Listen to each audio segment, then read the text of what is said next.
कहानी की दुकान चैनल में आपका स्वागत है। बात कई सौ साल पुरानी है। एक बार दो बहनें जंगल से लकड़ियां काटकर अपने घर की ओर लौट रही होती हैं। तभी एक पेड़ की टहनी पर दो रहस्यमय और जादुई पक्षी बैठे हुए थे और आपस में बातें करते हैं। अरे अरे वो देखो, सामने कितनी खूबसूरत लड़कियां आ रही है। सच में ये दोनों तो वाकई में बहुत खूबसूरत है। जितना खूबसूरत ये दोनों बाहर से है, उतना ही सुंदर इनका दिल भी है। हाँ, तुम सही कह रहे हो। जितनी सुंदर ये दोनों हैं, काश इनकी किस्मत और इनका नसीब भी इतना ही सुंदर होता। नसीब? क्यों, क्या हुआ इनके नसीब को? मेरे हिसाब से तो ठीक ही है। अरे नहीं नहीं, इनका नसीब तो बड़ा बेकार है। बहुत दुख भरे पड़े हैं इन दोनों के जीवन में। बड़े विचित्र नसीब हैं इन दोनों के। इनके जीवन में आगे बहुत परेशानियां आने वाली हैं। मुझे तो इनके बारे में ही सोच सोच कर बड़ा दुख लगा रहता है। काश मैं इनके लिए कुछ कर पाता। जब वे दोनों पक्षी आपस में बात कर रहे होते हैं, तभी वो दोनों लड़कियां उन पक्षियों के पास चलते हुए पहुंचती हैं, जिसमें से एक लड़की पक्षियों की भाषा जानती थी, जबकि दूसरी नहीं जानती थी। अरे वाह दीदी, देखो कितने सुंदर पक्षी है ये।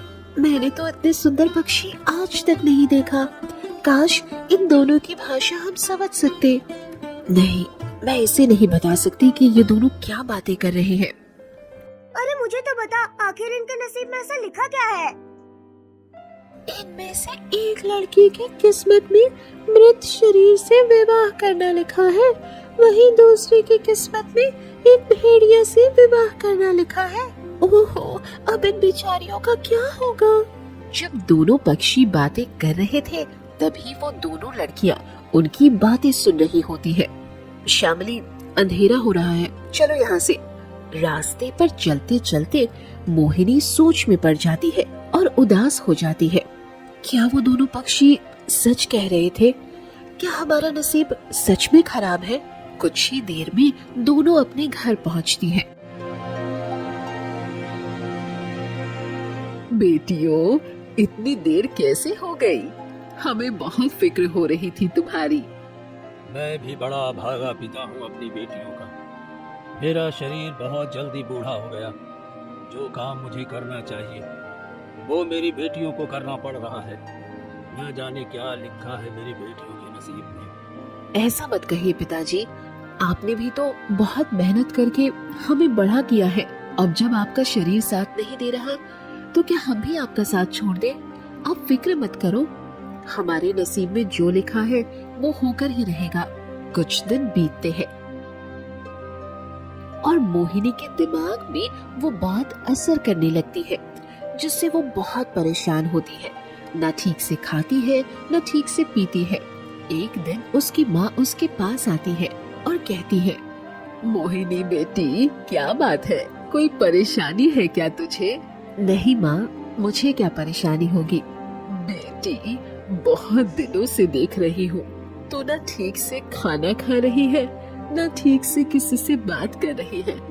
अपनी हालत तो देख, कितनी कमजोर हो गई है तू। मुझे लग रहा है तू मुझसे कोई बात छिपा रही है। नहीं माँ, ऐसी कोई बात नहीं है।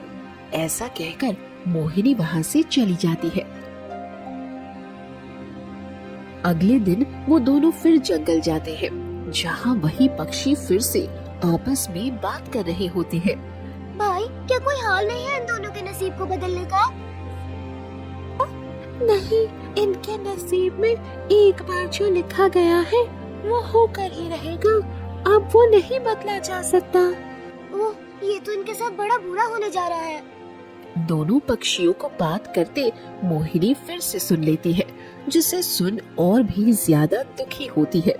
मोहिनी उन पक्षियों की बात से इस बार इतना ज्यादा चिंतित होती है कि अब वो खाना ही बंद कर देती है, जिससे उसकी हालत बहुत खराब हो जाती है और वो बिस्तर पकड़ लेती है। माँ, दीदी को क्या हुआ है? बेटा, मुझे कुछ समझ नहीं आ रहा। आखिर मोहिनी को क्या परेशानी है? वो मुझे कुछ बताती भी तो नहीं है। तुम फिक्र ना करो भाग्यवान, आज मैं उनसे पूछ कर ही रहूंगा। आखिर वो हमसे कौन सा राज छुपा रही हैं। चलो उनके पास। मोहिनी के माँ, पिताजी और बहन मोहिनी के पास आते हैं, जिससे खूब जोर जबरदस्ती से उसके पिता उसके उदासी का कारण पूछते हैं। तब मोहिनी बताती है, पिताजी, माँ, मैं बोलते हुए पक्षियों की भाषा समझ सकती हूँ। हाँ, ये तो अच्छी बात है। फिर तुम उदास क्यों हो, परेशान क्यों हो? पिताजी, परेशान होने वाली बात ये है कि जब मैं जंगल लकड़ियों के लिए जाती हूँ, मुझे वहाँ दो पक्षियाँ बात करते हुए मिलती है और हमें देखकर कहते हैं कि इन दोनों बहनों का नसीब बहुत बुरा है, बहुत दुख तकलीफ है हमारे नसीब में। एक काम करो, तुम मुझे कल उन पक्षियों के पास लेकर चलना, मैं भी देखूं आखिर वे कौन से रहस्यमय पक्षी हैं जो तुम दोनों की भविष्यवाणियां कर रहे हैं। जी पिताजी, आप कल मेरे साथ चलना। अगली सुबह चारों जंगल की ओर निकल जाते हैं और उन्हीं दो पक्षियों के पास पहुंचते हैं। देखो, मैं तुम्हारी भाषा समझ सकती हूँ। तुम दोनों इतने दिनों से जो हम दोनों बहनों के बारे में भविष्यवाणियां कर रहे हो, मैं सब सुन चुकी हूँ। तुम दोनों सारी बातें विस्तार से समझाओ कि आखिर क्या होने वाला है हमारी जिंदगी में। अरे वाह, ये तो बहुत अच्छी बात है कि तुम दोनों हमारी भाषा समझ सकते हो। देखो, तुमने जो भी हमारे मुंह से सुना है वो सिर्फ सही सुना है। आगे क्या होगा, अच्छा बुरा, वो हमें पता नहीं, लेकिन फिलहाल हमें यही दिख रहा है। हो सकता है आगे बहुत अच्छा हो या हो सकता है आगे बहुत बुरा हो। तुम ज्यादा चिंतित मत हो और भगवान पर छोड़ दो सब। क्या हुआ बेटी, क्या कह रहे हैं ये पक्षी? मोहिनी अपने पिता को सारी बातें विस्तार से बताती है। बेटी, इन पक्षियों की बातों को भूल जा, ये तो कुछ भी कह रहे हैं। नहीं पिताजी, ये सच कह रहे हैं और जो लिखा है ऊपर वाले ने वो होकर ही रहेगा। उसे ना आप मिटा सकते हैं और ना मैं। चलो अभी घर चलो, तुम बहुत कमजोर हो गई हो, तुम्हें यहाँ ज्यादा देर नहीं रुकना चाहिए। सभी अपने घर की ओर निकल जाते हैं। मोहिनी के माता पिता उसे बहुत समझाते हैं, लेकिन मोहिनी किसी की नहीं सुनती। ठीक है, अगर आप लोगों को लग रहा है कि वो पक्षी ऐसे ही बोल रहे हैं तो ठीक है, हम उस समय का इंतजार करते हैं और देखते हैं कि आखिर क्या होता है। बेटी, तुम आराम करो, कुछ न कुछ उपाय जरूर खोजता हूँ तुम्हारी परेशानी की। ये क्या हो गया जी? हमारी दोनों बेटियों के नसीब सच में बहुत बुरे हैं। मैं एक काम करता हूँ, यहाँ से कुछ कोस दूर एक जंगल है, वहाँ एक बहुत ही सिद्ध बाबा रहते हैं। मैं उन्हीं के पास जाता हूँ और उनसे कुछ उपाय पूछ कर आता हूँ। ठीक है जी। रो मत भाग्यवान, सब सही हो जाएगा। मैं जाकर जल्दी से ही आता हूँ। मोहिनी के पिता उस जंगल में जाते हैं और उन सिद्ध बाबा को अपने साथ लेकर अपने घर आ जाते हैं। मोहिनी, श्यामली, मैं एक बहुत ही जाने माने सिद्ध बाबा को लेकर आया हूँ। चलो, वो तुम्हारे भाग्य के बारे में बताएंगे। मोहिनी और श्यामली को उसके पिताजी उन सिद्ध बाबा के पास लेकर आते हैं और बाबा के पास बिठाते हैं। बाबा आंख बंद करके उन दोनों का भविष्य देखते हैं और कुछ देर बाद आंख खोल कर कहते हैं, जिन पक्षियों ने आप लोग को इनके भविष्य के बारे में बताया है वो बिल्कुल सत्य है, इसमें कोई दो राय नहीं है। बाबा, इसका कोई हल नहीं है क्या? नहीं, इसका कोई हल नहीं है। बाबा, तो फिर हमें इतना बता दीजिए कि ये कब और कैसे होगा। हाँ, मैं ये जरूर बता सकता हूँ। इस महीने के आखिरी तक एक भेड़िया शाम के वक्त आपके दरवाजे पर आएगा। वो कुछ बोलेगा नहीं और कुछ देर बाद जाने लगेगा। तो आप एक काम करना, अपनी बड़ी बेटी से कहना वो उस भेड़िया के पीछे पीछे चली जाए। जो उसके नसीब में होगा वो होकर ही रहेगा। बाबा, अगर हमने ऐसा नहीं किया तो? अगर तुमने ऐसा नहीं किया तो वो भेड़िया अगली बार फिर तुम्हारे घर आएगा और उस वक्त उसका रूप बड़ा रौद्र होगा। वो तुम्हारे घर को तहस नहस कर जाएगा, तुम्हारे परिवार को मौत के घाट उतार देगा। तो तुम ऐसा बिल्कुल भी मत करना। अगर तुम अपने परिवार का भला चाहते हो तो ठीक है बाबा। अब आप मेरी दूसरी बेटी के बारे में भी बता दीजिए। बेटा, आज तुम्हारी दूसरी बेटी का भविष्य बताने का मुहूर्त नहीं है, मैं किसी और दिन बताऊंगा। अभी मैं चलता हूँ। ठीक है बाबा। कुछ दिन तो बड़े अच्छे से बीतते हैं, लेकिन जब महीने का आखिरी दिन आता है और जब शाम को सब बाहर बैठे हुए होते हैं, तभी एक खूंखार भेड़िया उनके दरवाजे पर आता है। हे भगवान, लगता है ये वही भेड़िया है जिसकी बात वो बाबा कर रहे थे। नहीं, मैं अपनी बच्ची को उसके साथ नहीं भेजने वाली। भेड़िया कुछ देर दरवाजे पर खड़ा खड़ा देखता रहता है। उसके बाद वो वापस जाने लगता है। माँ, पिताजी, मैं अपनी जान बचाने के लिए आप लोगों की जिंदगी खतरे में नहीं डाल सकती। मेरा समय हो गया है, मुझे अब जाना होगा। नहीं दीदी, मत जाइए। नहीं शामिली, मुझे जाना ही होगा, वरना वो भेड़िया दोबारा यहाँ आएगा और फिर सब बर्बाद कर देगा। जिंदगी रही तो फिर मिलेंगे, लेकिन अभी मुझे इजाजत दीजिए पिताजी। मोहिनी के माता, पिता और बहन फूट फूट कर रोते हैं और उसे बहुत रोकते हैं, लेकिन मोहिनी नहीं रुकती और उस भेड़िया के पीछे पीछे चली जाती है। तुम ऐसे कैसे घर पर शांत बैठ सकते हो? ना जाने वो भेड़िया मेरी बच्ची के साथ क्या करेगा। तुम एक काम करो, तुम मोहिनी के पीछे पीछे जाओ और देखो वो भेड़िया हमारी बच्ची को कोई नुकसान न पहुंचाए। पर बाबा ने मुझे ऐसा कुछ कहा नहीं। अगर मैं उसके पीछे गया और उसने हमारी बच्ची को कोई नुकसान पहुंचाया तो? ठीक है, आप यहीं रहिए, फिर मैं जाती हूँ उसके पीछे। नहीं, तुम यहीं रहो, मैं जा रहा हूँ। मोहिनी के पिता मोहिनी का पीछा करते करते एक जंगल में आ जाता है, जहाँ वो देखता है भेड़िया एक गुफा में जा रहा होता है और उसी के पीछे पीछे उसकी बेटी भी गुफा में चली जाती है। ये क्या, इतनी पुरानी गुफा में मेरी बच्ची इस भेड़िए के साथ चली गई? ये तो बड़ी खतरनाक गुफा है।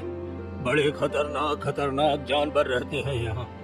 अब मेरी बच्ची यहाँ से कभी जिंदा नहीं जा पाएगी।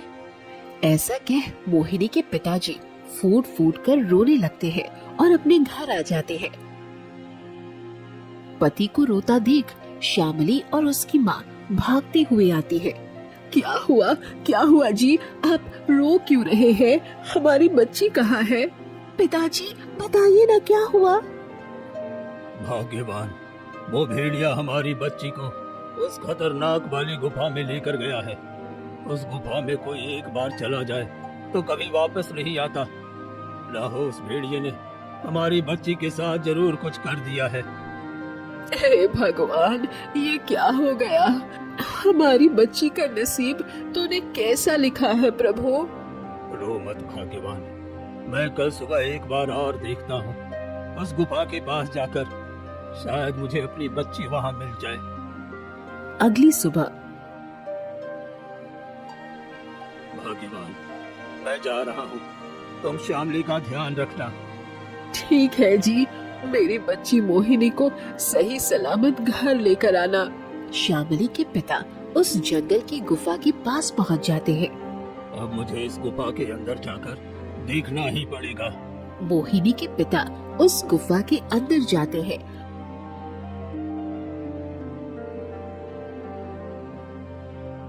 जहां उसे बहुत तेज रोशनी दिखती है। अरे, ये क्या है? इतनी तेज रोशनी इस गुफा में कहां से आ रही है? इस गुफा में तो अंधेरा रहना चाहिए, लेकिन यहाँ से तो इतनी तेज रोशनी आ रही है। मोहिनी के पिता उस गुफा में आगे बढ़ते जाते हैं, जिससे कुछ दूर चलने पर वो दूसरी दुनिया में पहुंच जाते हैं, जहाँ एक अलग दुनिया थी, अलग राज्य था और खूब सारे लोग थे। ये मैं कहाँ आ गया? ये तो कोई अलग ही राज्य लग रहा है। कुछ दूर चलने पर वो एक आदमी से पूछता है। भाई, ये कौन सा राज्य है? भाई, तुम क्या पहली बार इस राज्य में आए हो? हाँ? तुम्हें इस राज्य के बारे में नहीं पता, जिसकी प्रशंसा दूर दूर तक है। वैसे तुम कहाँ से हो? नहीं भाई, मुझे नहीं पता। क्या आप मुझे बताएंगे? ये पालमपुर राज्य है।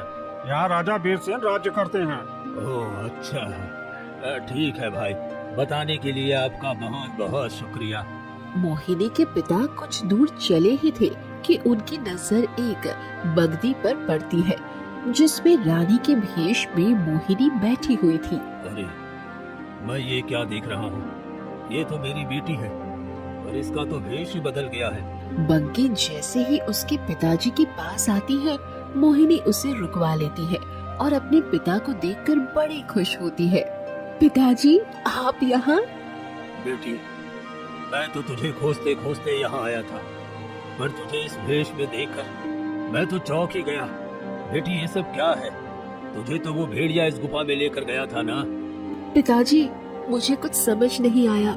उन दोनों पक्षियों ने बताया था, उससे तो बिल्कुल ही अलग हुआ। चलिए, मैं आपको कुछ दिखाती हूँ। मोहिनी अपने पिता को बग्घी में बिठाती है और एक बहुत बड़े और सुंदर से महल में ले आती है। बेटी, ये तो मुझे किसके महल में ले आई है? पिताजी, आप घबराइए मत, ये महल मेरा ही है। बेटी, तू क्या कह रही है? तो उस भेड़िए के साथ गई थी ना? मैंने खुद अपनी आंखों से देखा है। हाँ पिताजी, पर अब वो मेरे पति हैं। ये तुम क्या कह रही हो बेटी? एक भेड़िया कैसे तुम्हारा पति हो सकता है? पिताजी, आप जिसे भेड़िया समझ रहे थे, दरअसल वो एक भेड़िया नहीं, एक राजा है। बेटी, ये तू क्या कह रही है? पिताजी, जिस तरह उन पक्षियों ने हम दोनों के लिए भविष्यवाणियाँ की है, उसी तरह मेरे पति को भी एक बाबा ने भविष्यवाणी की थी। कैसी भविष्यवाणी बेटी? एक बाबा ने मेरे पति से कहा था कि तुम एक भेड़िए के रूप में जब किसी और दुनिया में जाओगे तो तुम्हें एक लड़की मिलेगी, उसी से तुम्हारा विवाह होगा, जिसके बाद वो इस राज्य की राजकुमारी बनेगी। इसीलिए वो हमारी दुनिया में भेड़िए के रूप में आए थे। बस कुछ ही देर में मेरे पति आने वाले हैं। पिताजी, वो बहुत अच्छे हैं। मैंने कभी सोचा नहीं था मुझे इतना अच्छा पति मिलता। दोनों बाप बेटी बातें ही कर रही होती है कि तभी वहाँ मोहिनी का पति आ जाता है।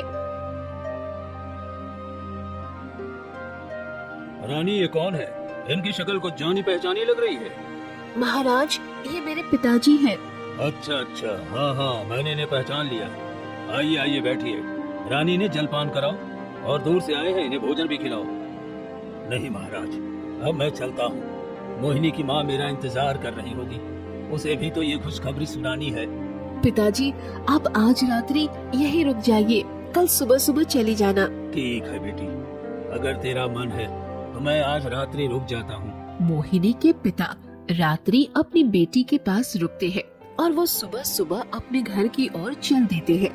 लेकिन जैसे ही वो उस पेड़ के पास पहुँचते हैं, उसका दरवाजा नहीं खुलता।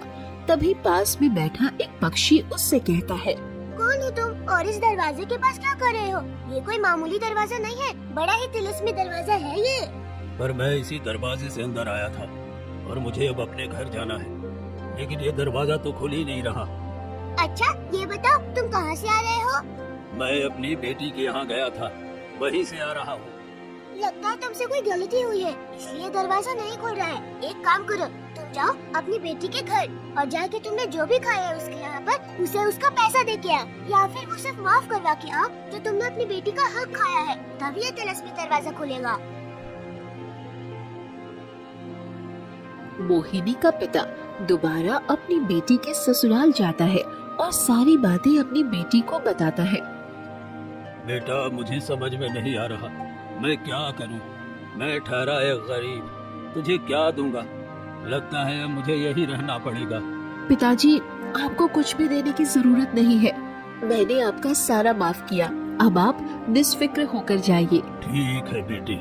मोहिनी के पिता फिर से उसी पेड़ के पास जाता है, जहाँ उसे दरवाजा खुला हुआ मिलता है। वो उसी दरवाजे से अंदर जाता है और गुफा से निकलता हुआ अपने घर पहुँच जाता है।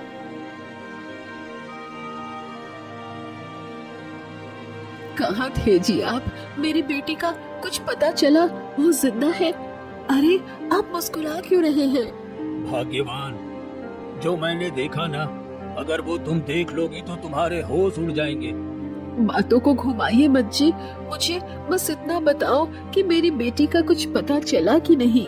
मोहिनी के पिता अपनी पत्नी को सारी बातें विस्तार से बताते हैं। क्या क्या आप सच कह रहे हैं जी? मुझे अभी मेरी बेटी के पास लेकर चलो। पिताजी, मुझे भी दीदी के पास लेकर चलिए ना। हाँ हाँ, मैं सबको जल्द ही अपने साथ लेकर चलूंगा। अजी, आपने ये खबर सुनाकर दिल खुश कर दिया। हम सब ने तो इसी दुख में कितने दिनों से ठीक से खाना भी नहीं खाया। आज आप ही श्यामली के साथ जंगल जाकर लकड़ियाँ ले आओ। आज खुशी खुशी साथ में खाना खाएंगे। ठीक है भाग्यवान, हम अभी जंगल जाते हैं। वैसे भी मैं बेटी को अकेला नहीं छोड़ सकता। दोनों बाप बेटी जंगल की ओर निकल जाते हैं। बेटी, मैं तो थक गया और बड़ी जोरों की प्यास भी लग रही है। चलते चलते पिताजी, आप उसी पेड़ के नीचे बैठिए, मैं आसपास देखती हूँ, कोई नदी तालाब मिल जाए तो। ठीक है बेटी।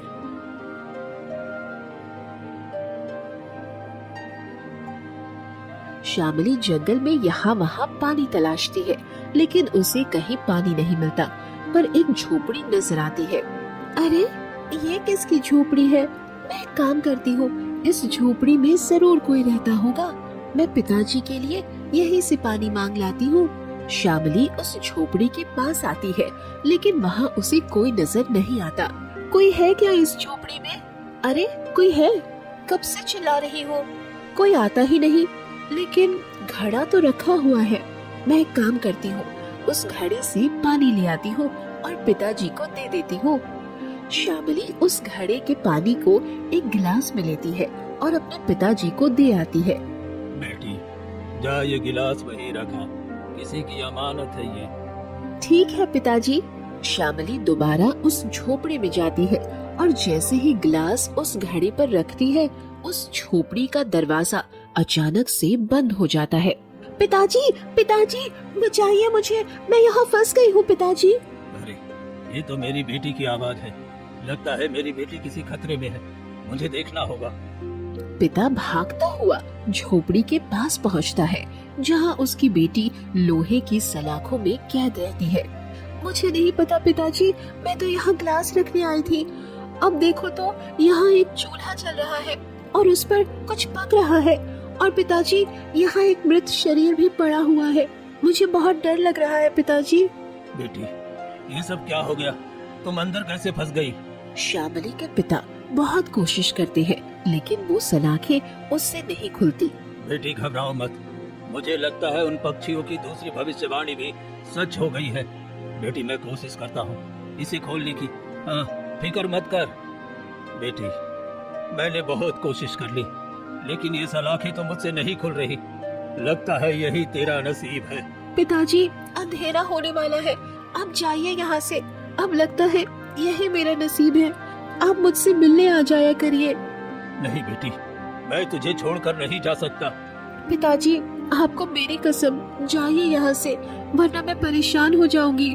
श्यामली के बहुत कहने पर उसके पिताजी वहाँ से चले जाते हैं। श्यामली अंदर जाती है और देखती है कि मृत शरीर कपड़े से पूरा ढका हुआ है और पैर सामने है। मैं क्या करूं? इस मृत शरीर के साथ तो मुझे बहुत डर लग रहा है, पर पैरों से तो ये ऐसा लग रहा है जैसे बेहोश हूँ। एक काम करती हूँ, बचपन में जब मैं और दीदी थक जाते थे तो माँ पिताजी पैरों की तलवों की मालिश करते थे। मैं इनके पैरों की भी मालिश करती हूँ, शायद ये फिर से जिंदा हो जाए। श्यामली उस मृत शरीर के पैरों के तलवे पर मालिश करना शुरू कर देती है। वहीं दूसरी तरफ पिता जब घर पहुँचते हैं तब अजय, श्यामली कहाँ है? अरे, आप उदास क्यों हैं? बताइए ना, हमारी बच्ची कहाँ है? श्यामली के पिता अपनी पत्नी को सारी बातें बताते हैं, जिससे उसकी माँ बड़ी परेशान होती है। हाय, ये क्या हो गया? मेरी एक बच्ची तो खुश है, पर दूसरे के साथ ये क्या हो गया? दोनों माँ बाप फूट फूट कर रोते हैं। चलो, मुझे अभी अपनी बेटी के पास ले चलो। श्यामली के पिता अपनी पत्नी को सुबह सुबह उसी जंगल में ले जाते हैं, लेकिन वो झोपड़ा उसे कहीं नहीं दिखता। समय बीतता है और 15 साल बीत जाते हैं। श्यामली 15 सालों तक उस मृत शरीर के तलवों की मालिश करती रहती है और उसके माँ बाप रोज उस जंगल में आते हैं और उस झोपड़ी की तलाश करते हैं, लेकिन उन्हें वो झोपड़ी कहीं नहीं मिलती। भाग्यवान, आज पूरे 15 साल से हम उस झोपड़ी को खोज रहे हैं, लेकिन न जाने वो झोपड़ी कहाँ गायब हो गई, मिलती ही नहीं। हाय, मेरी बच्ची न जाने कहाँ होगी। वहीं दूसरी ओर श्यामली की उम्र भी अब काफी हो चली थी। मृत शरीर के जागने में कुछ ही समय था, तभी अचानक से सलाखें खुल जाती है। तभी एक औरत अंदर आती है।